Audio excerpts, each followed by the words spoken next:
Chapter 7. The Flying Table. Inside the house, everything looked normal. The furniture was where it was supposed to be, and nothing appeared to be moving on its own. Mom and Dad were hanging up pictures and asked for my help. They know I love hammering nails. After the last picture was hung, Mom said it was time for lunch and asked me to set the table. I walked to the kitchen as slowly as possible and peeked inside.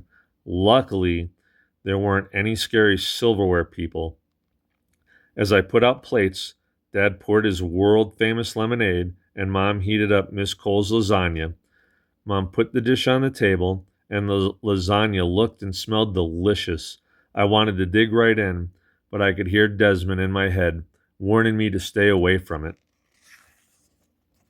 So I let Mom and Dad get some first and watched as they ate.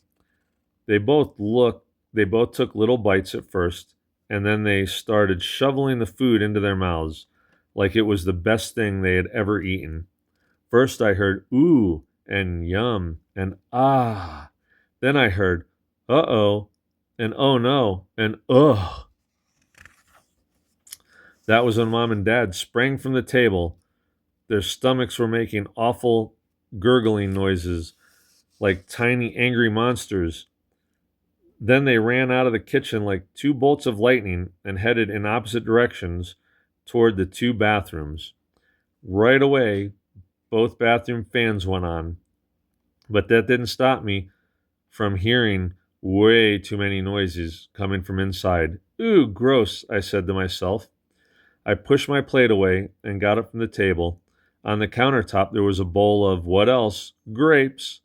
I grabbed a handful, and took a bite of one. That was when I felt a cold gust of wind behind me. What could it be now? I hoped it was just my mind playing tricks on me again, but it wasn't. What I saw was all too real. The entire kitchen table, dishes of lasagna and all, were floating high into the air. I dropped my grapes on the floor and screamed.